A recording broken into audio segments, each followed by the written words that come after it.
হাইরে রাজনীতি এবার চিরশত্রু হয়ে গেল বন্ধু। অবিশ্বাস্য হলেও ঘটনা সত্যি। এবার সিপিআইএম দলের এক নির্বাচিত পঞ্চায়েত সদস্যর সাহায্যে বিজেপি এবং কংগ্রেস এই দুই রাজনৈতিক দল যৌথভাবে প্রকাশ্যে পঞ্চায়েত গঠন করেছে। পঞ্চায়েতের প্রধান নির্বাচিত হয়েছেন বিজেপি দলের নির্বাচিত পঞ্চায়েত সদস্য এবং পঞ্চায়েতের উপপ্রধান হয়েছেন কংগ্রেস দলের নির্বাচিত পঞ্চায়েত সদস্য।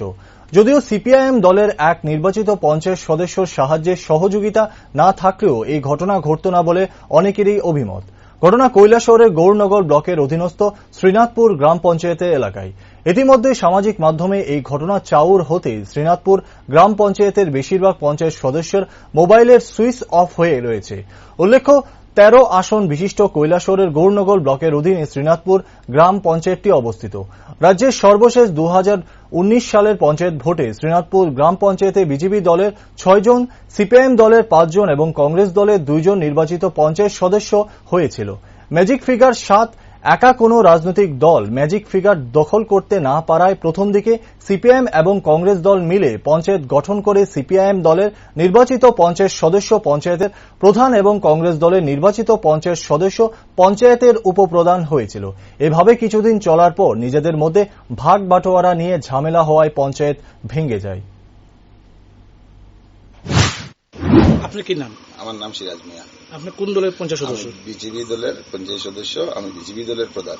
তো প্রায় বছর দেড় বছর ধরে শ্রীনাথপুর গ্রাম পঞ্চায়েতের প্রধান উপপ্রধান নাই? নাই, বছর দেড় বছর ধরে গ্রাম পঞ্চায়েতের কোনো প্রধান উপপ্রধান নাই।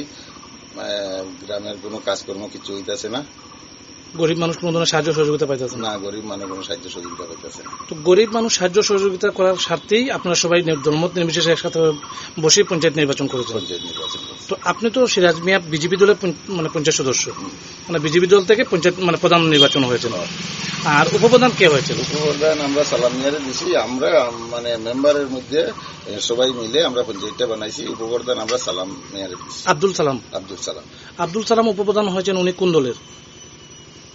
ওই প্রসঙ্গে না গিয়ে আমরা সবাই মেম্বার হিসাবে মেম্বার আমরা সবাই গ্রামের মানুষের উন্নয়নের জন্য আমরা সবাই মিলে আমরা পঞ্চায়েতটা বানাইছি। একদম, মানে আব্দুল সালাম কংগ্রেস দলের নির্বাচিত পঞ্চায়েত সদস্য, কিন্তু আপনারা এখানে দল দেখেননি, মানুষের স্বার্থে আপনারা ওনাকে উপপ্রধান নির্বাচন করেছেন। মানুষের স্বার্থে আমরা। তো আপনিও সেম, মানে বিজেপি দলের পঞ্চায়েত সদস্য সিরাজ মিয়া, আপনার মানে প্রধান নির্বাচন হলেন। তো আপনাকেও কি কংগ্রেস দলের পঞ্চায়েত সদস্য আব্দুল সালাম নির্বাচন করেছেন বা সম্মতি দিয়েছেন ওনার? সম্মতি দিয়েছেন। মানে আপনার পক্ষে ছিলেন, আপনার পক্ষে রায় দিয়েছেন? জনগণের পক্ষে রায় দিয়েছেন। জনগণের পক্ষে, জনগণের গ্রামের উন্নয়নের জন্য আপনাকে প্রধান নির্বাচন করেছেন। প্রধান নির্বাচন করেছেন।